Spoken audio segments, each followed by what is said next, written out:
अस्सलाम वालेकुम नाज़रीन, आप देख रहे हैं प्रोग्राम स्पोर्ट्स जोन और मैं हूं आपका अपना मेज़बान अब्दुल्ला हसन। आज बात करेंगे पाकिस्तान वर्सेस वेस्ट इंडीज़ के हवाले से। चौथा मैच जो है आज खेला जाना है।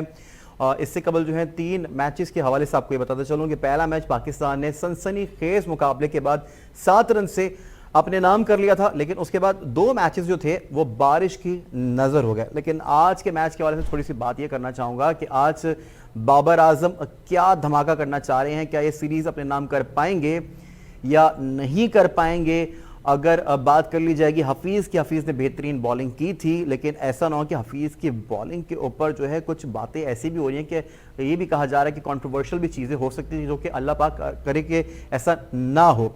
इन्हीं तमाम तर चीज़ों के ऊपर बात करने के लिए हमारे साथ मौजूद हैं टेलीफोन लाइन के ऊपर इसार जाहिद साहब, जो कि एक्स क्रिकेटर भी हैं और बेहतरीन तज्जिया भी पेश करते हैं क्रिकेट के ऊपर। उन्हीं के हमरा मौजूद हैं असगर अजीम, जो कि सीनियर जर्नलिस्ट हैं स्पोर्ट्स के। असगर भाई, सबसे पहले आप ही की जानिब आ जाता हूँ, आप ही का रुख कर लेता हूँ। क्या समझते हैं कि आज के मैच में क्या होने जा रहा है? अगर प्रीवियस कंडीशंस के ऊपर बात कर ली जाए तो इंग्लैंड से तो बहुत बुरी हमारी धुलाई हुई थी, लेकिन यहाँ पे आसान मैच को हमने सनसनीखेज मैच बना दिया।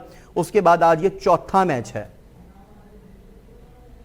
पहले तो ये जहाँ तक मुझे याद पड़ रहा है कि पहला मैच 9 ओवर का हुआ था, जिसमें वेस्ट इंडीज ने पहले बैटिंग की थी और वो फिर बारिश की नजर होने के बाद उस मैच का फैसला नहीं हो सका था। दूसरे मैच में पाकिस्तान ने कामयाबी हासिल की थी और तीसरा मैच फिर बारिश की नजर हो गया था। ठीक है। 5 मैचों की सीरीज रीशेड्यूल होने के बाद 4 मैचों पर आ गई थी। इससे पहले जो है हमारा 3 टेस्ट था वेस्ट इंडीज के अंदर, लेकिन हमने एक टेस्ट को जो है बाहिमी रजामंदी से खत्म करके अपने T20 में इजाफा किया था। तो जो सूरत हाल अब सामने आई है कि आपने इंग्लैंड का भी रेफरेंस दिया कि इंग्लैंड की कंडीशन में और वेस्ट इंडीज की कंडीशन में बड़ा फर्क है। इंग्लैंड में जो सूरत हाल हमारे सामने थी वो हम देख रहे हैं कि वेस्ट इंडीज में ऐसा नहीं है। शायद इसका कुछ असर प्रीवियस रिकॉर्ड का भी है, क्योंकि 2016 में जो हम गए थे तो हमने वहाँ T20 सीरीज में कामयाबी हासिल की थी। लेकिन इस वक्त जो मैं पूरी टीम को देख रहा हूँ, इस टीम को मैं इस लेवल पे नहीं देख रहा कि ये वर्ल्ड कप के लिए जो है बासानी जाए और फाइनल 4 में बासानी जगह बना सके।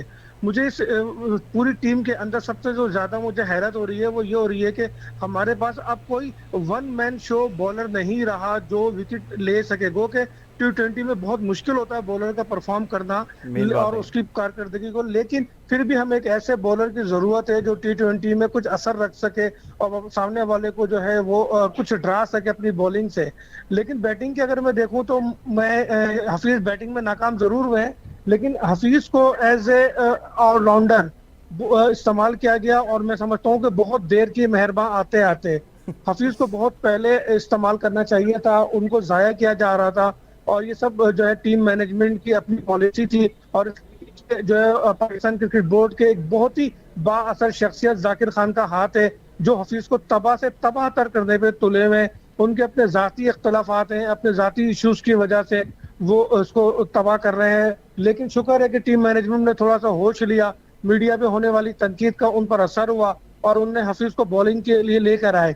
अब जो ये आप हुमर की बात कर रहे हैं कि जनाब हफीज के खिलाफ कोई बातें हो रही हैं कि उनका बॉलिंग एक्शन के हवाले से, ठीक है 2-3 दफा उनका बॉलिंग एक्शन मशकूक जरूर हुआ है, लेकिन इस वक्त मुझे ऐसी कोई चीज नजर नहीं आई। मैंने उनकी बॉलिंग को खुद बैठ के देखा, वॉच किया है। मुझे ऐसा लग रहा है कि वही लॉबी जो हफीज के अगेंस्ट काम कर रही है, जिसने उनको सेंट्रल कॉन्ट्रैक्ट से बाहर किया, जिन्होंने उनको धमकी दी, जिन्होंने हफीज का रेफरेंस देकर यूनुस खान को धमकियां दी, वही लॉबी है जो अब इस पे काम कर रही है कि कहीं हफीज जो है क्लियरली अपना फाइनली जो है T20 वर्ल्ड कप ना खेल ले। क्योंकि हफीज ने ऐलान किया हुआ है कि वो T20 वर्ल्ड कप खेलकर अपने रिटायरमेंट का ऐलान करेंगे। उनकी ख्वाहिश है कि वो इस बार T20 वर्ल्ड कप भी खेले। तो अब देखना यही है कि टीम मैनेजमेंट क्या पॉलिसी बनाती है, परफॉर्मेंस टीम मैनेजमेंट जो है अब ये क्या पॉलिसी बनाती है। इसार भाई, अब आप ही की जाने आ जाता हूँ, आपकी तो बहुत गहरी नजर है। आप क्या समझते हैं कि हफीज के हवाले से काफी हद तक जो है हमारे ही कुछ चैनल्स के स्टूडियोज के अंदर बैठ के बात हुई और काफ़ी कंट्रोवर्शियल जो है डिस्कशंस होती रही हैं, हालांकि ऐसी बातें होनी नहीं चाहिए, लेकिन कई हद तक हफीज़ का एटीट्यूड भी हफीज़ के करियर के ऊपर आप नहीं समझते कि उनको खुद समझ लेना चाहिए था चीज़ों को? देखें, जहाँ तक हफीज का ताल्लुक है, हफीज एक अच्छे मजेदार खिलाड़ी हैं और बहुत पुराने खिलाड़ी हैं, लेकिन एज फैक्टर भी अब वो 40 साल के हो गए हैं और उन्होंने खुद मतलब ऐलान किया था कि वो अब जो है वर्ल्ड कप तक हैं, उसके बाद वो शायद रिटायरमेंट ले लेंगे। लेकिन बहरहाल यूटिलिटी खिलाड़ी हैं और बहुत मतलब समझदार खिलाड़ी हैं, बहुत नॉलेज रखते हैं गेम की, और जो नए गेंद से वो गेंद करते हैं, खासतौर पे लेफ्ट हैंडर्स को वो मतलब बहुत कमाल गेंद करते हैं। उनको यूटिलाइज किया जा सकता है, जैसे अम्माद वसीम को हम लोग नई गेंद पे करते हैं, जब अगर लेफ्ट हैंडर्स आते हैं, जैसे वेस्ट इंडीज की टीम आप ले लें तो इनके पास जो है ना लेफ्ट हैंडर्स ज्यादा हैं, तो भाई इसमें जो है ना हफीज आपके लिए करामत साबित हो सकते हैं। दूसरी बात ये मैं ये कहना चाहूंगा कि देखें हमारा जो कॉम्बिनेशन है बैटिंग का, वो अभी तक हम लोग ने इसको जो है ना फाइनलाइज नहीं किया है। मैं अभी भी चाहता हूँ कि जो है ना फखर जमान जो है ना वो शर्जील खान के साथ ओपन करें और बाबर वन डाउन आए और रिजवान 4 नंबर पे आए, तो आपको बैटिंग को थोड़ी सी स्टेबिलिटी मिलेगी। ठीक है। हफीज को 5वें नंबर पे आना चाहिए और 6ठे पे आप शोएब मकसूद या आजम खान किसी को भी ट्राई करके फिर आपके पास, हमारे पास जो ऑलराउंडर्स अगर आप ले लेना तो ये सारे बॉलिंग ऑलराउंडर्स है, हमारे पास कोई भी बैटिंग ऑलराउंडर नहीं है। चाहे आप शादाब खान ले लें, चाहे आप अम्माद वसीम ले लें, चाहे आप जो है फहीम अशरफ ले लें, तो ये वो प्लेयर्स हैं जो आपको हर मैच में जो है रन करके नहीं देंगे। कुछ मैचेस में ये रन करेंगे, जो है 4-5 मैचेस ऑफ जाएंगे तो एक मैच में रन कर देंगे, क्योंकि ये बैटिंग और बॉलिंग ऑलराउंडर्स हैं। तो ये सब चीजें सिलेक्शन कमेटी को दिखाई नहीं देती कि इनके अंदर कंसिस्टेंसी बिल्कुल भी नहीं है। उन खिलाड़ियों को चेंज करना चाहिए जो कि मुस्तकिल मिजाजी से परफॉर्म नहीं कर रहे। सार भाई जी बिल्कुल आप सही कह रहे हैं, ट्राई करना। आप देखें अभी अगर आप देखें तो इसमें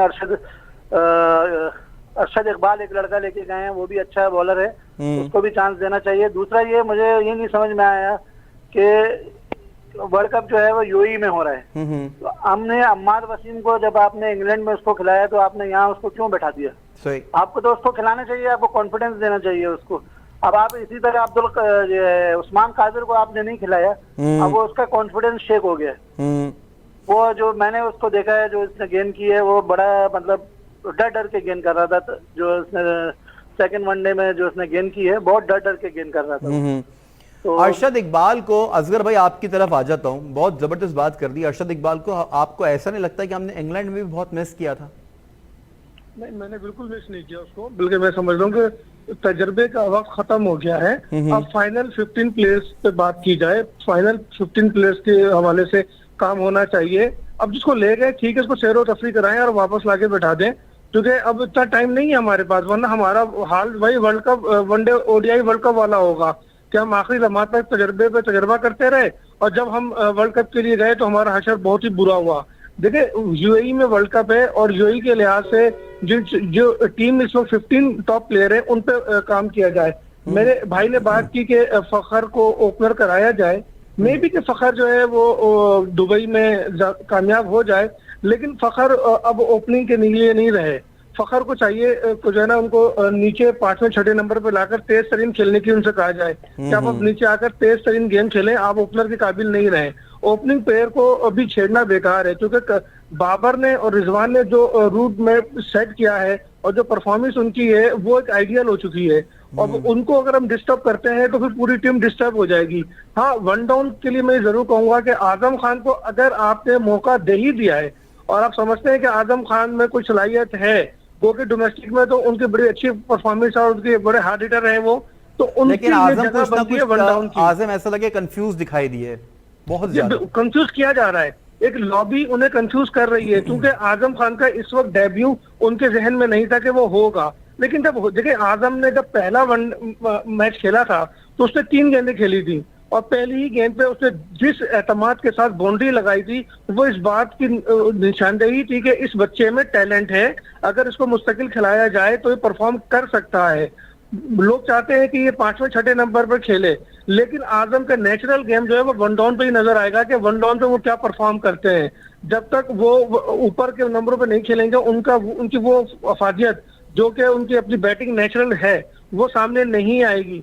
हफीज की जहां तक बात है तो हफीज 5वें नंबर पे बैटिंग करें, बिल्कुल करें, नो इशू, लेकिन हफीज एक ऑलराउंडर है और वो गेम को समझते भी हैं और गेम को आगे लेके जाना भी चाहते हैं, और जिस तरीके से वो अपनी बैटिंग को सिंगल डबल के हिसाब से और फिर हार्ड हिटिंग के हिसाब से लेके चल रहे हैं, और गुज़िश्ता 1.5 साल में जो उनकी परफॉर्मेंस हार्ड हिटर के तौर पर रही है, तो हफीज जो है वो 5वें नंबर पर बैटिंग सही कर रहे हैं। लेकिन मसला ये है कि हम तजर्बा कब तक करें। हम अभी मोहम्मद वसीम जूनियर को हमने जो है ना यहाँ पे डेब्यू कराया है, अब हम डेब्यू पे डेब्यू अगर कराते रहेंगे तो हमारे फाइनल 15 प्लेयर कब फाइनल होंगे? सही बात क्या है। ये मिसबाउल हक और चीफ सेलेक्टर ये चाहते हैं कि हम जो है वर्ल्ड कप में भी जाके तजर्बा करें, यूएई की जो बैटिंग विकटें हैं वहां भी जाके हम अपने बॉलर्स को जो है वो आजमाइश में डाल दें? भाई खुदारा, दुनिया की टीमें 1 साल 1.5 साल पहले फाइनल हो जाती हैं, तो वो अपने प्लेइंग 11 को, अपने फाइनल 15 को नहीं छेड़ती, वो उसी पे तमाम मैचेस खेल रहे होते हैं क्योंकि उनको पता होता है कि आगे जाके हमने टीम कॉम्बिनेशन को लेकिन बरकरार हम तो रखना है। अपने हर इवेंट के ऊपर, हर जब भी सीरीज चेंज होती है, हम किसी दूसरी कंट्री में दिखाई देते हैं, तो हमारे तो जो फाइनल 15 होते हैं, आपको नहीं लगता कि वो चेंज हुए हुए होते हैं? वही तो कह रहा हूँ मैं अब्दुल्ला, के ख्वाहिशात के महल को तामीर करना बंद करें, पर्ची सिस्टम को बंद करें। जो प्लेयर आपने देखे, किसी भी प्लेयर को 1-2 मैचेस में ड्रॉप नहीं करना, कोई भी इंसाफ नहीं होता। प्लेयर को 5, 6, 7 मैचेस या पूरी मुकम्मल सीरीज मिले, भले वो इमरान खान यही करते थे। इमरान खान जो है वो एक प्लेयर को कह देते थे जो नया डेब्यू कर रहा था कि पूरी सीरीज दे रहा हूँ, अगर पूरी सीरीज में परफॉर्म कर लिया तो ठीक है मेरे साथ चलोगे, और नहीं कर सके तो घर जाओगे। ये फार्मूला जो है ऐसा है जिस पर प्लेयर पर एतमाद आता है कि कप्तान मुझे एतमाद कर रहा है, वो देखें, पूरे 5 मैच दे रहा है कि हाँ यार मुझे खेल के। असगर भाई, कता कलामी के लिए आपसे मैं माजरत चाहूंगा। यहाँ पे आपने खान साहब की बात कर ली, खान साहब उस वक्त टीम के कप्तान थे, लेकिन खान साहब आज वजीर आजम पाकिस्तान है। क्या उनको worst position, worst condition Pakistan की क्रिकेट टीम की दिखाई नहीं दे रही? यह अब्दुल्ला, बात यह है कि वो एक टीम के कप्तान थे, अब वो एक मुल्क के वजीर आजम है, और मुल्क के वजीर आजम के पास 22 करोड़ अवाम के उनका, मैंने गुज़िश्ता रोज भी अपने शो के अंदर यही बात की कि वो खुद सुने अब वो 3 साल के बाद कहीं जाकर वजीर आजम थोड़े से रिलैक्स भी तो नजर आ रहे हैं ना आपको। फाइनेंशियली पोजीशन बुकल उनसे कुछ बेहतर हो रही है, कुछ मराद भी वो दे रहे हैं। तो अब उन्होंने 2 दिन पहले ये कहा है कि मैं स्पोर्ट्स पे बात करूंगा। हालांकि ये वजीर आजम जो क्रिकेट के अंदाता अपने आप को कहते हैं और मास्टरमाइंड कहलाते हैं क्रिकेट, इन्होंने अपने फैसले गलत किए हैं स्पोर्ट्स के हवाले से, इससे मैं इंकार नहीं करता। एहसान मानी की कायदे में टास्क फोर्स बनाई गई जिन्होंने स्पोर्ट्स पॉलिसी बगैर फेडरेशन से मुशावरत के 1 मैन शो पे बनाई थी। उसके बाद फहमीदा मिर्जा को जो वजीर लगाया गया, तो आप मुझे बताइए ये गलत फैसले हैं या नहीं। लेकिन अब उनको एक मौका मिल रहा है, वो दीगर तरफ तवज्जो दे रहे हैं। उन्होंने कहा है कि मैं स्पोर्ट्स की तरफ बात करूंगा, गो कि उनका ये फैसला भी गलत है डिपार्टमेंटल स्पोर्ट्स को बंद करने का। तो देखिए अभी इनके पास 2 साल हैं, अगर वज़ीर आज़म साहब कुछ स्टेप लेते हैं और स्पोर्ट्स की भलाई के लिए, तो इससे हम सबका फायदा है। क्योंकि ओलंपिक में जो हाल हुआ है ना हमारा, इससे माजी में इससे बुरा हाल नहीं था। एक ऐसी खातून को भी ले गए जिसकी शादी को चंद माह हुए थे, जो खुद नहीं जाना चाहती थी, लेकिन अपनी पर्ची पे ले गए कि नहीं जा आप तो जाएंगी। उसका हशर आप देख लें कि 200 मीटर रेस में 7 एथलीट थे, वो 7वें नंबर पर आई। और ये मतलब चीजें तो गलत हैं, लेकिन वज़ीर आज़म ने टाइम निकालने का कहा है। हमें उम्मीद है अपने वज़ीर आज़म से कि वो खेल पर तवज्जो देंगे। वो तो मजमूई तो बस क्रिकेट नहीं, मजमूई तो सीनियर जर्नलिस्ट हैं स्पोर्ट्स के। असगर भाई, आपको ऐसा नहीं लगता था कि एक स्पोर्ट्स मैन जो प्राइम मिनिस्टर है, जो जिसने सारी जिंदगी क्रिकेट खेली है, उसको आते के साथ ही क्रिकेट के ऊपर तवज्जो जो है अपनी मरकूज कर देनी चाहिए थी? इस सवाल का जवाब आपसे जरूर लूंगा, लेकिन इसी सवाल का जवाब जो इसार भाई पहले आप दे दीजिए। देखें, इमरान खान साहब का जहाँ तक ताल्लुक है, उन्होंने कोशिश की है। कुछ डिसीजन होते हैं जो गलत हो जाते हैं, जैसे डिपार्टमेंटल क्रिकेट जो थी, अगर आप देखें तो हमारे जितने स्टार खिलाड़ी जो पहले निकले हैं सारे डिपार्टमेंटल से ही निकले हैं। तो डिपार्टमेंटल क्रिकेट में ये लोगों को रोजगार मिल रहा था, जो उसके खत्म होने से रोजगार लोगों का खत्म हो गया। तो इस वजह से जो है डिपार्टमेंटल क्रिकेट को जो है ना, मैं समझता हूँ खत्म नहीं करना चाहिए था। ठीक है, वो लोगों के रोजगार और उसके लिए हमें बहुत सारे क्रिकेटर्स वहां से मिलते थे। क्योंकि आप अगर पुराने देखें, जावेद मियादाद देखें, ज़हीर अब्बास देखें, माजिद खान देखें, क्रीम है पूरी हिस्ट्री की, ये सब डिपार्टमेंटल से निकले। तो ये हमारे लिए डिपार्टमेंटल क्रिकेट बहुत जरूरी थी। अगर पता नहीं उन्होंने क्या सोच कर डिसीजन लिया, बहरहाल वो ऑस्ट्रेलिया की तरफ से क्रिकेट जाना चाह रहे थे कि रीजनल उस पर लेके जाएं इसको। लेकिन ये कि बहरहाल देखें, हम कुछ टाइम दें, हो सकता है आगे जाके जो है ये बेहतर हो जाए, हमारा डिसीजन, इनका डिसीजन अच्छा निकल जाए। जी, थोड़े से 2-3 साल निकलने चाहिए, पता चलेगा कि ये क्या, मतलब इन्होंने जो रीजनल क्रिकेट दी है इसके लिए क्या हालात हैं, इससे कैसी जा रही है। अच्छा, एक बहुत इंपॉर्टेंट बात है, वो मतलब कि मेरे टॉपिक से थोड़ा सा हटके है, लेकिन ये आजकल बहुत करंटली जो है खबर चल रही है। यकीनी तौर पे असगर भाई, इसार भाई, आप दोनों इस खबर से वाकिफ होंगे। कश्मीर प्रीमियर लीग के हवाले से मैं आप दोनों से बात करना चाहता हूँ। और पहले असगर भाई आप इसका जवाब दे दीजिएगा। भारत का मकरू चेहरा जो एक बार फिर से बेनकाब हो गया है, लेकिन आज शाह महमूद कुरैशी ने कहा है कि भारत को तो चाहिए था कि बड़ी बड़ी स्क्रीन्स लगाते, खुद ये मैचेस दिखाते और इनकी इस तरह की चीज़ें, इस तरह की धमकियां यकीनी तौर पे काबिल मजम्मत है।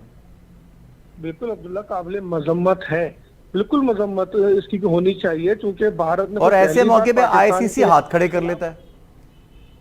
जी हाँ, असल में देखें अब्दुल्ला, आईसीसी हाथ यूं खड़े कर लेता है कि आईसीसी इकोनॉमी के लिहाज से जो है वो भारत का गुलाम है।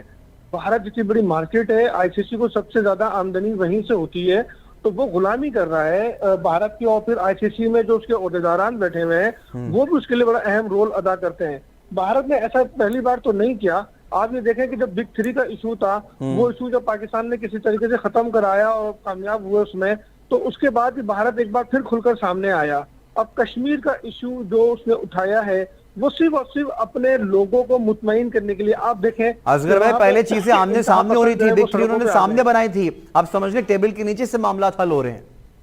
देखिए, पाकिस्तान और भारत के दरमियान जो क्रिकेट डिप्लोमेसी है उसने हमेशा पॉजिटिव रोल अदा किया है। माजी में हुक्मरां इसके जरिए बड़े बड़े मसाइल हल करते थे, ख्वाह वो जनरल मुशर्रफ हो, ज़ियाउल हक हो या दीगर हमारे नवाज शरीफ हो या बेनजीर भुट्टो हो। उन्होंने क्रिकेट डिप्लोमेसी को इस्तेमाल करते हुए बहुत सारे इश्यूज को हल किए हैं।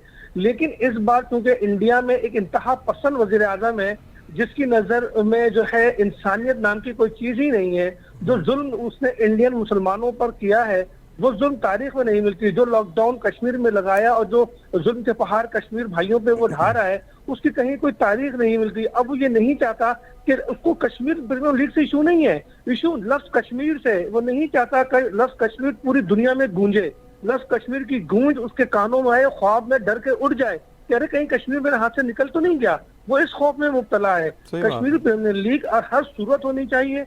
इसमें मैं हर्षल गिब्स को खराजे तहसीन पेश करता हूं कि उसने इनका मकरू चेहरा एज ए प्लेयर दुनिया के सामने लाया और खेलने के लिए अब वो कश्मीर आ भी रहे। आई थिंक आज वो पहुंच गए होंगे, तो वो एक हमारा हीरो है। मैं समझता हूं कि जिस तरह से हमने डैरन समी को अपना हीरो बना के रखा था, उसको आजादी शहरियत दी थी, इस बार मैं समझता हूं कश्मीर प्रीमियर लीग के हवाले से हर्षल गिब्स को हमें अपने आंखों का तारा बनाना चाहिए। लेकिन सिख प्लेयर मॉन्टी ने तो मना कर दिया आने से। देखिए, मैंने हर्षल गिब्स की बात की, लेकिन मैं आपको आगे कंक्लूड करते हुए बता रहा हूँ कि मॉन्टी ने तो मना कर दिया।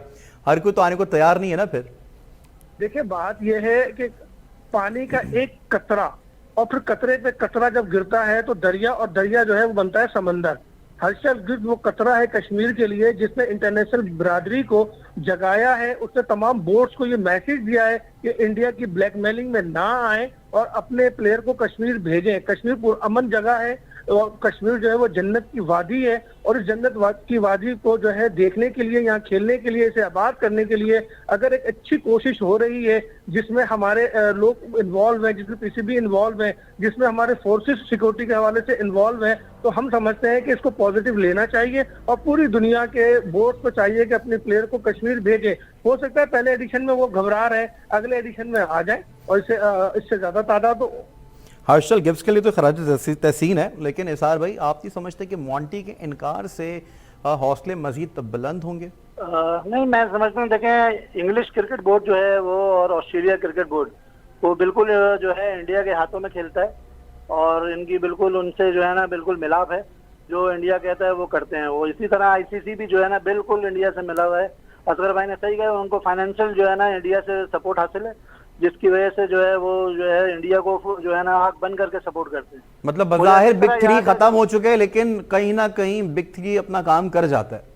जी जी बिल्कुल, आप बिल्कुल सही कह रहे हैं। मैंने बताया ना, ऑस्ट्रेलियन और इंग्लैंड क्रिकेट बोर्ड जो है और वो मॉन्टी पानेसर जो है वो इंग्लैंड क्रिकेट बोर्ड के अंडर में आते हैं। बेशक वो रिटायर हो गए, लेकिन वो इंग्लैंड बोर्ड, उन्होंने इंग्लिश बोर्ड से जो है ना राब्ता किया है इंडियन बोर्ड ने और उनको फोर्स किया कि मॉन्टी पानेसर को मना करें, जिसकी वजह से वो नहीं आ रहे हैं। बहरहाल कोई फर्क नहीं पड़ता। हर्षल गिब्स को हमारा सलाम है, हमको सलूट करते हैं कि वो आ रहे हैं। उन्होंने उसका इंडिया का जो मकरू चेहरा है वो सामने लेके आया है। बेशक बेशक मकरू चेहरा जो है हिंदुस्तान का वो सामने आ गया है। इसार जाहिद साहब हमारे साथ ही मौजूद रहेगा, असगर भाई आप भी हमारे साथ ही मौजूद रहेगा। नाज़रीन, यहाँ पर वक्त हुआ ब्रेक का, कहीं मत जाइए, जुड़े रहिए, खेलों के हवाले से आपको आगाह कर रहे हैं।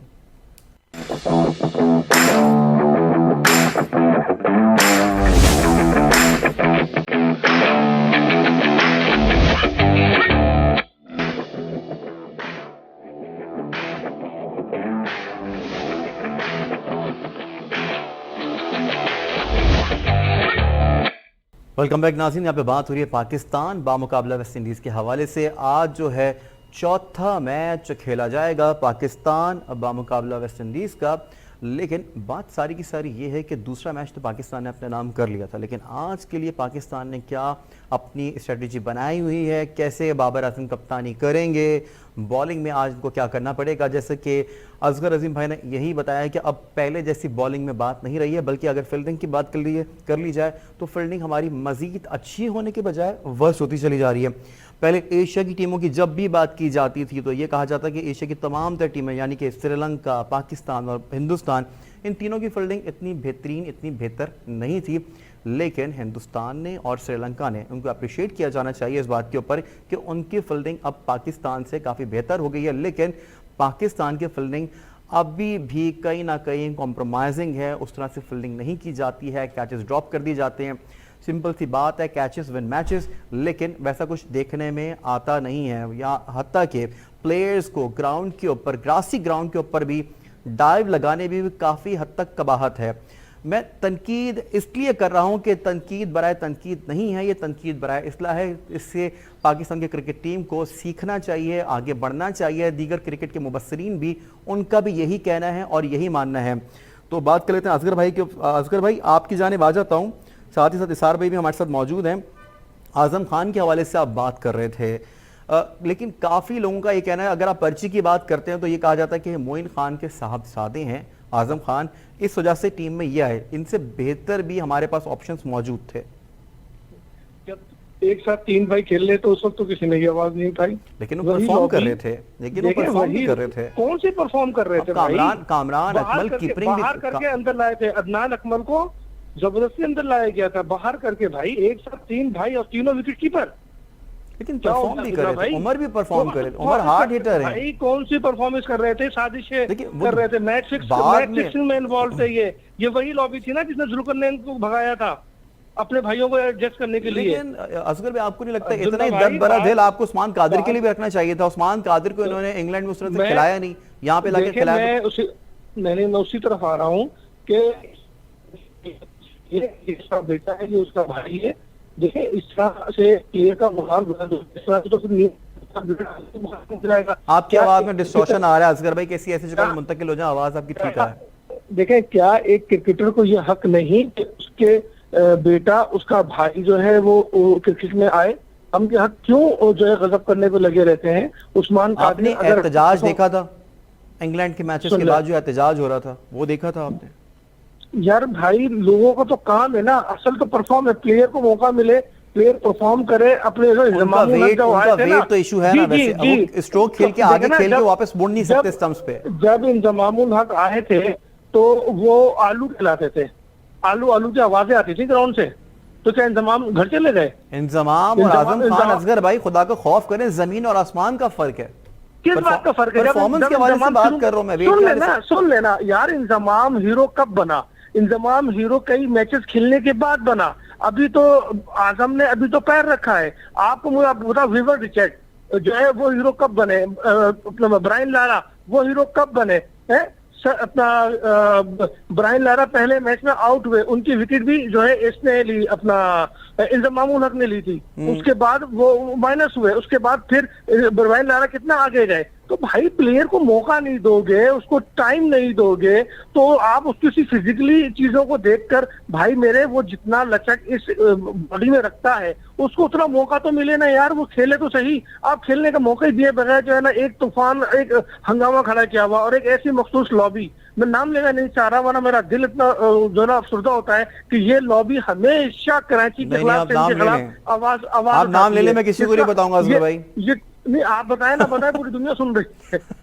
तो वो अपने सोशल मीडिया के जरिए इतना उसने हंगामा लगाया हुआ, खास के एक सहाफी है, वो सहाफी जो है ना हमेशा बाज़ औक़ात इतना ज्यादा बाइस हो जाता है, इतना ज्यादा वो जो है ना एंटी होता है, मुझे समझ में नहीं आता कि भाई मेरे, ठीक है तनकीद करना मेरा आपका सबका हक है, लेकिन अगर किसी प्लेयर को मौका मिल गया तो कम से कम उसको थोड़ा मौका दे दो कि अगर उसको डेब्यू हो ही गया है तो उसको खेल के दिखा दे। देखे ना, हमने फ़हीम अशरफ को कितना वक्त दिया कि वो अब परफॉर्म करने लगे, हमने अजहर अली को कितना वक्त दिया, कंटिन्यू 5 या 6 इनिंग में नाकाम अजहर अली आज परफॉर्म करने लगे ना। लेकिन ये तो ऑलराउंडर है। अब आप हैदर अली के ऊपर आ जाते कि हैदर अली को भी मौका मिलना चाहिए थे। बिल्कुल हैदर अली को मौका दिया ना, ऐसा तो नहीं दिया ना। नहीं, इसको कौन सा मौका दे दिया यार, ये बता दो ना। 2 मैच खिलाकर इसमें से एक मैच में 3 गेंदें उसने खेली है, दूसरे मैच में वो जो है जज्बाती हो गया और समझ नहीं सकता, तजर्बे की कमी है, अंडरस्टूड बात है, और वो आउट हो गया।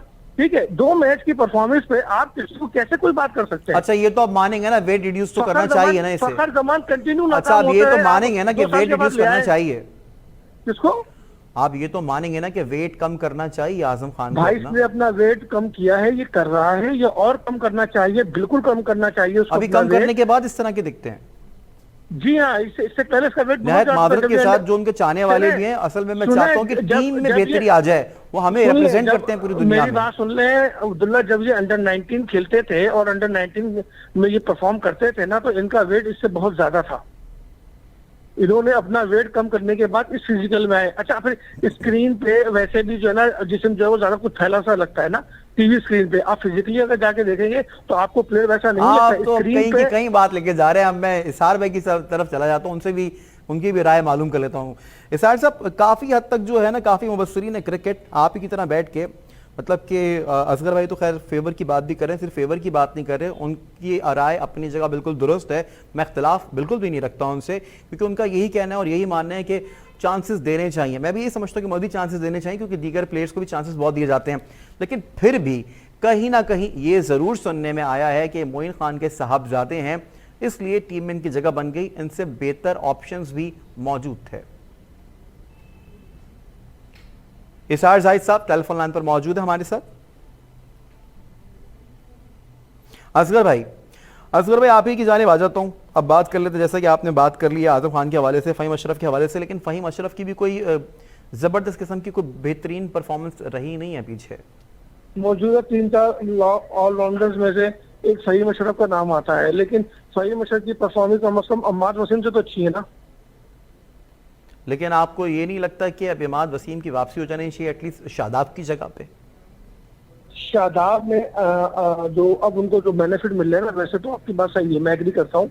शादाब एज ए बॉलर तो नाकाम ही नजर आ रहे हैं ना जी, बिल्कुल। लेकिन उन्होंने अपनी बैटिंग को थोड़ा बेहतर किया है, और उस बैटिंग की बुनियाद पर, जैसे कि जो कहा जाए कि बॉलर थे लेकिन बॉलिंग ऑलराउंडर बनने के चक्कर में उन्होंने अपनी बैटिंग को बेहतर किया है, और उसी बुनियाद पर, और फिर शादाब को तो नाइब कप्तान बनाना भी जुल्म है। उसको तो अभी एज ए प्लेयर मजीद 10 साल अगर खिलाना भी है ना, तो एज ए प्लेयर ही खिलाएं। शादाब की तो वैसे भी जगह नहीं बनती एज ए नाइब कप्तान भी। सही है, शादाब की जगह नहीं बनते नायब कप्तान भी। लेकिन अगर यहाँ पे अगर बात कर ली जाए उस्मान कादिर के हवाले से, उस्मान कादिर को इन्होंने नहीं खिलाया वहाँ पे इंग्लैंड में, जहाँ पे खिलाना चाहिए था, और एक मुस्तकिल मौका दे। और फिर साथ ही साथ बड़ी इंपॉर्टेंट बात यह है कि शोएब अख्तर का मानना और शोएब अख्तर का ये कहना कि इतना बड़ा स्कोर इंग्लैंड में इन्होंने स्कोर किया, उसके बाद इसको डिफेंड नहीं कर पाए, स्टार क्रिकेटर इस वक्त टीम में मौजूद नहीं है। इसार भाई आपकी जानिब आ जाता है, इसका जवाब आप दे दीजिए, ठीक है? फिर इसी सवाल का जवाब असगर भाई आप भी दे दीजिएगा जी। देखें, इस वक्त आपके पास जो है ना टीम में सिर्फ 3 खिलाड़ी ऐसे हैं जो आप कह सकते हैं कि वो थोड़े से स्टार खिलाड़ी हैं। एक तो बाबर आलम तो वर्ल्ड क्लास खिलाड़ी हैं, दूसरे रिजवान हैं, तीसरे हसन अली हैं आपके पास। उसके अलावा आपके पास टीम में सब जो है ना बिट एंड फिट खिलाड़ी हैं सारे, जो है ना इस आपको जो है ना टीम एक अपनी बनानी पड़ेगी अगर आपने वर्ल्ड कप जीतना है। खासतौर पे यूएई में आपको स्पिनर्स का सहारा लेना पड़ेगा। उस्मान कादिर को इन्होंने जो है इनका कॉन्फिडेंस शेक किया है, इनको खिलाना चाहिए था उसको मुसलसल। वर्ल्ड कप के लिए मैं आपसे जानना चाहूंगा बॉलिंग में कौन से बॉलर्स होने चाहिए वर्ल्ड कप के लिए? देखिए, मेरे हिसाब से जो है आपका शाहिनशाह अफरीदी भी वो क्वालिटी नहीं दिखा पा रहे हैं जो उनको दिखानी चाहिए। ठीक है, वो हमारे स्टार बॉलर है, लेकिन वो अनफॉर्चुनेटली बहुत आउट ऑफ फॉर्म चल रहे हैं। उन्होंने बहुत सारे मैचेस हो गए तकरीबन। गुस्सा बहुत आता है लेकिन उनको जी, गुस्सा बहुत आता है जी, गुस्सा तो यंग खिलाड़ी हैं, बहरहाल सीनियर खिलाड़ी की रिस्पेक्ट सही जगह पे यूटिलाइज नहीं कर पाते अपने गुस्से को जी। तो वो उनको चाहिए कि वो अपने आप को जो है यूटिलाइज करें। अभी यंग खिलाड़ी हैं, उनको लर्निंग प्रोसेस में है। और दूसरा है आपके पास इस वक्त हसन अली है जो बहुत अक्लमंद खिलाड़ी है, मैं समझता हूँ बहुत दिमाग से गेंद करते हैं। ठीक है, अच्छा पहला आपने बताया हसन अली जी। मैं एक बात कहना चाहूंगा कि हसनैन को लेके गए तो उसको खिलाते क्यों नहीं है? उसको 4 मैच में 1 मैच खिलाते हैं, वो बॉलिंग करता है, उसको आप खिलाएं मुसलसल। वो घूम नहीं गया इसार में, वो घुमाने भी तो लेके जाना होता है ना किसी को, कुछ जी वो ऑफिशियल तो है। ऐसे आप होते हैं देखें ना, जस्ट आप घूमने के लिए एक जाते लड़का हैं। देख लें, मैं आपको बताता हूँ, न्यूजीलैंड में उसको डेब्यू कराया उन्होंने, 2 मैच खिलाए, दोनों मैच में वो बेचारा सिफर पे आउट हुआ। अब्दुल्ला शफीक को, उसके बाद से वो हर टूर पे जाता है, बगैर खेले मैच वापस आ जाता है। हारिस मुझे राउफ, नहीं समझ में आता कि उसको क्या हारिस फायदा। राउफ, हारिस राउफ। हाउस रऊफ का भी यही खिलाड़ी है। हारिस रऊफ जो है ना, वो मतलब बॉलर तो है ठीक है, लेकिन वो आउट तो करते हैं, लेकिन रन बहुत ज्यादा देते हैं। जो है ना, अकलमंदी जो है ना, बाज दफा आपका जो है ना नुकसानदेह अरशद साबित होती इकबाल है। की बात करूंगा तो असगर भाई नाराज होंगे, इसलिए अरशद इकबाल की मैं बात नहीं करता। नहीं, मैं तो हसनैन की, मैं आपसे हसनैन की बात कर रहा हूँ। देखिए आप, हसनैन तो टीम के साथ बहुत जमाने से खेल रहे हैं, चाहे 2-3 साल हो गए उनको। आपने आप हसनैन उनको बोला, एक मैच खिलाते हैं, फिर बैठा देते हैं, आप हसन फिर अली खिलाते बोला, हैं। अब आप इसके हवाले से क्या कहेंगे, धानी के हवाले से? दानी अभी टेस्ट जो है ना, हो सकता है उनको चांस मिले, उनका पेस अच्छा है, अभी लर्निंग प्रोसेस में है, बहुत जल्दी मतलब थोड़ा सा देखना पड़ेगा उनको कि इतनी जल्दी आपके इंटरनेशनल पीएसएल क्रिकेट के में। बेस्ट बॉलर है धानी, ये साठ साहब। जी पीएसएल के बेस्ट जी बॉलर है बिल्कुल, धानी। पीएसएल के बॉलर तो हैं, लेकिन पीएसएल के मैच में जो है ना 8 मैच खेले, तो मतलब अब ये 8-10 मैच खेल के अब एक खिलाड़ी को जो बेचारा 5 साल से खेल के आ रहा है, उससे तो काफी मतलब ऊपर नहीं लेके जा सकते। अच्छा, फहीम अशरफ इसलिए हो गया, थोड़ा हसन सा- अली हो गया, हसनैन हो गया, आपने 3 खिलाड़ियों के नाम ले दिए। नहीं, हसन अली तो आपके स्टार बॉलर हैं। ठीक है, हसन अली हो गए, हसनैन को चांस देना चाहिए, ऊपर आप अहमद वसीम को लेके आए। अहमद वसीम हो गए आपके पास, शदाब खान हो गए, अब्दुल कादिर, ये 3 स्पिनर आपके पास, और साथ में हफीज आपको जो है ना उस्मान कादिर। एडिशनल 2-3 ओवर निकाल के देंगे, जी तो असगर भाई, का कॉम्बिनेशन बहुत अच्छा बनेगा। जी असगर भाई, ये 5 नाम मैं आपको गिनवा देता हूँ। हसन अली बताएं, हसनैन और इमाद वसीम, उस्मान कादिर।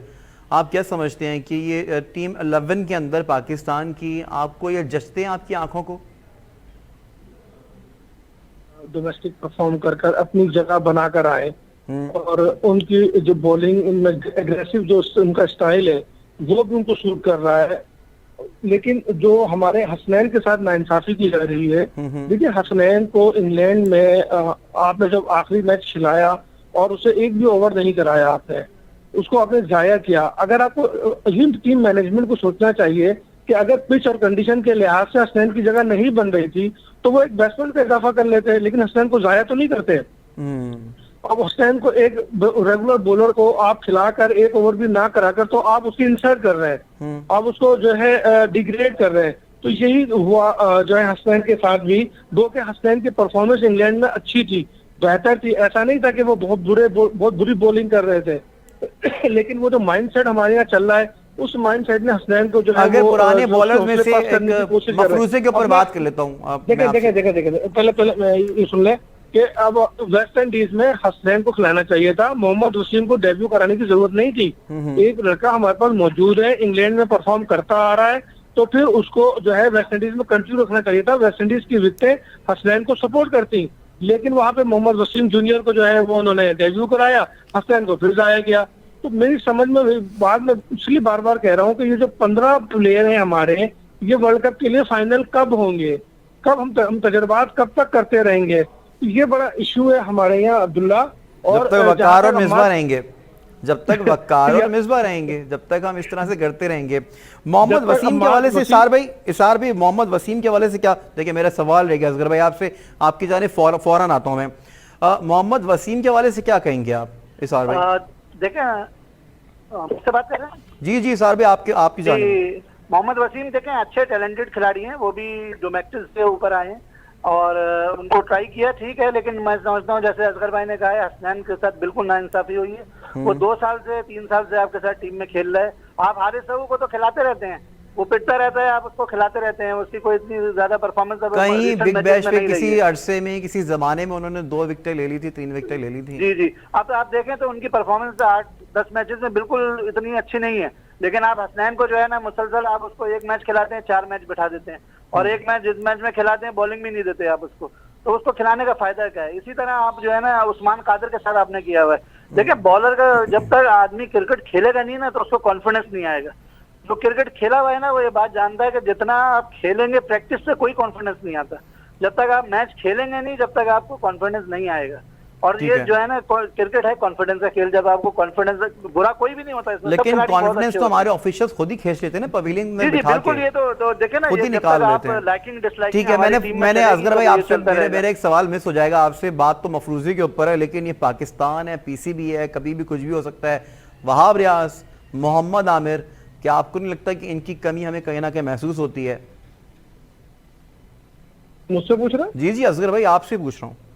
देखिए, वहाब रियाज मोहम्मद आमिर की कमी अगर कहीं ना कहीं महसूस हो भी रही है ना, तो हमारे पास इतना बैकअप होना चाहिए कि हम उस कमी को पूरा करें। आपको लेकिन लगता है अब बैकअप हमारे पास?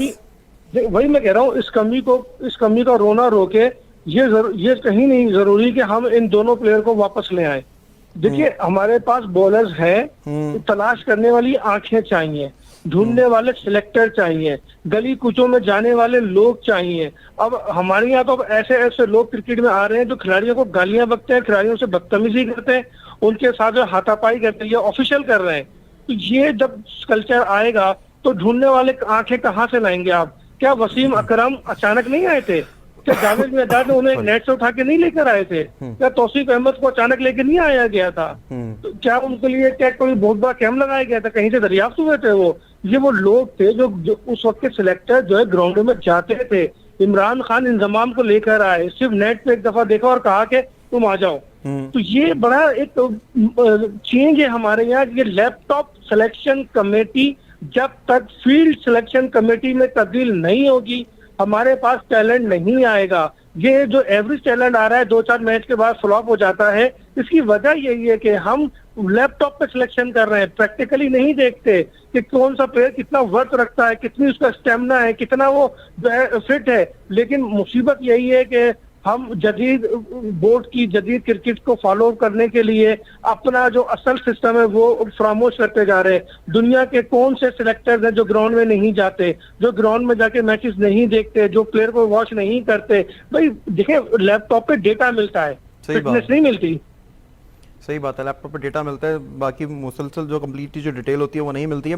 लेकिन यहाँ पे बड़ी एक इंपॉर्टेंट बात ये है कि वकार यूनुस मिसबाह उल हक अच्छा प्लेयर होना एक अलग बात है, अच्छा कोच होना, अच्छा सिलेक्टर होना ये बिल्कुल ही मुख्तलिफ बात है। ऐसे तो नहीं कि ऑस्ट्रेलिया से डायरेक्ट आके वज़ीर आज़म को मुबारकबाद देने बैठ गए थे। ठीक है, मेरे पास वक्त बहुत ही कम है, हमने बॉलिंग के ऊपर बहुत तवील गुफ्तगू कर ली है, बैटिंग के ऊपर आ जाते हैं। आप क्या समझते हैं कि आज पाकिस्तान को वेस्ट इंडीज़ के खिलाफ क्या हिकमत अमली अपनानी चाहिए? बैट्समैन को लेके किसको ओपनर होना चाहिए? असगर भाई आप भी बता दीजिएगा, फिर इसार भाई आपकी जानिब भी आ जाऊंगा। मिडल ऑर्डर काफी अरसे से हमारा फ्लॉप चल रहा है। अब्दुल्ला, मुझे तो कोई खास तब्दीली नजर नहीं आ रही। अगर शोएब को ड्रॉप करते हैं तो ये आजम को इन करेंगे, बाकी तो बैटिंग ऑर्डर भी वही है और बॉलिंग लाइन भी वही है। जी सार भाई क्या कहेंगे आप? जी बिल्कुल, जफर भाई ने सही कहा, मैं भी जो है इत्तेफाक कर रहा हूँ।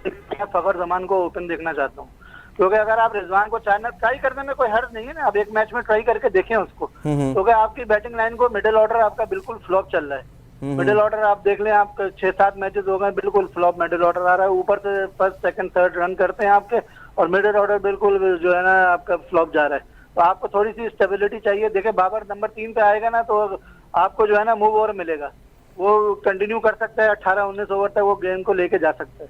तो अगर हम ओपनर फखर जमा इसको बाबर आजम और से जाएं हम लोग रिजवान से, और अल्लाह ना करे कोई एक आउट हो जाए तो आपका एक 2 मेन प्लेयर में से एक प्लेयर हमारा चले जाता है, तो हमारे पास नीचे फिर खिलाड़ी नहीं है उसको कवर अप करने के लिए। फखर जमान जो है वो नए बॉल के अच्छे प्लेयर हैं, वो स्पिनर पे थोड़ा वीक है, खासतौर पे ऑफ स्पिनर पे तो बहुत ही वीक है वो। तो उनको मिडिल ऑर्डर पे खिलाना मैं नहीं समझता कि जो है ना अकलमंदी है, उनको ओपन ही लेके आना पड़ेगा। आपको अपना मिडिल ऑर्डर जो है ना मजबूत करना पड़ेगा। रिजवान को नंबर 4 पे लाके, हफीज को 5 पे लाके, शोएब मकसूद या जो है आजम खान में से मैं शोएब मकसूद को, लेकिन आपको ये नहीं लगता कि शोएब को थोड़ा सा ऊपर लेकर आना चाहिए? शोएब को नंबर 4 पे आएंगे आप देखिए, जब बाबर नंबर 3 पे खेलेंगे ना तो बाबर मुनव्वर प्लेयर हैं, बाबर जो है ना पूरी टीम को लेकर चलेगा उस वक्त। जी असगर भाई, तो आप ज्यादा रिजवान को छेड़ा तो रिजवान खत्म हो जाएगा। क्या कह रहे हैं आप, दोबारा से बोलिएगा? रिजवान को बैटिंग ऑर्डर चेंज किया तो रिजवान खत्म हो जाएगा, वो परफॉर्म नहीं कर पाएगा। रिजवान का माइंडसेट और जो जुनून उसके अंदर है वो उसको उसी नंबर पे शूट कर रहा है जहां उसने अपनी जगह बनाई है। लेकिन आप ये नहीं समझते शोएब को ऊपर लेकर आना चाहिए? शोएब को बाहर भेज दे। ऐसे क्यों कह रहे हैं आप? शोएब की परफॉर्मेंस को आप कैसे नजरअंदाज कर सकते हैं? यार ये सर की परफॉर्मेंस है। अच्छा, आजम खान के लिए बोल रहे हैं कि आजम खान को मौके देने चाहिए। शोएब जो है मुसलसल जो है वो कर आए हैं, उसके बाद आप कह रहे हैं कि इनको निकाल देना चाहिए। क्या मुसलसल करके आए हैं शोएब? PSL का फाइनल जितवाया है। भाई इससे पहले भी फ्लॉप हुआ, अभी भी फ्लॉप हो रहा, खिलाया नहीं क्या? बस तो बिल्कुल इसको लास्ट मौका नहीं कमेंट दिया। कर दीजिएगा, आज के मैच के हवाले से क्या कमेंट करेंगे आप, क्या देख रहे हैं कि आज का मैच पाकिस्तान को क्या हिकमत अमल अपनानी चाहिए, कैसे जीतेंगे, बाबर आजम को कप्तानी में क्या करना भाई चाहिए? मैं तो बिल्कुल सिंगल लाइन लास्ट बात, कमेंट मैं सिंगल लाइन बात करूंगा कि आज पाकिस्तान को मैच जीतना चाहिए। ठीक है। ये सीरीज जीतते हैं तो हमारे अंदर एक नई एनर्जी आती है और आगे हमारे लिए आसानियां होंगी। जी सार भाई। जी बिल्कुल सही कहा असगर भाई ने, हमें मैच जो है ना आज फुल आउट जाना चाहिए जीतने के लिए। और बड़ी जो है ना अफसोस के साथ ये इतना है कि कुछ बारिश की भी पेशिंग हुई है आज जो है ना मैच में। ठीक है इसार भाई तो साहब, ये दुआ करें कि अल्लाह ना करे कि फिर दोबारा बारिश हो जाए और ये मैच वॉश आउट हो इंशाल्लाह जाए। इंशाल्लाह मैच होगा भी, पाकिस्तान खेलेगा भी और जीतेगा भी जरूर इंशाल्लाह ताला अजीज। इसार जाहिद साहब एक्स क्रिकेटर भी हैं और ज़बरदस्त किस्म का तजिया भी पेश किया। असगर अजीम साहब बहुत ही तीखी बातें करी, बहुत मज़ा आया आपसे बात करके, आपका भी बेहद शुक्रिया। नाज़रीन आज चौथा मैच है T20 का पाकिस्तान बामुकाबला वेस्ट इंडीज़। इंशाल्लाह ताला अजीज पाकिस्तान ये मैच जीतेगा और सीरीज अपने नाम करेगा। अपने मेज़बान अब्दुल्ला को दीजिए इजाज़त। स्पोर्ट्स जोन में फ़िलहाल इतना ही।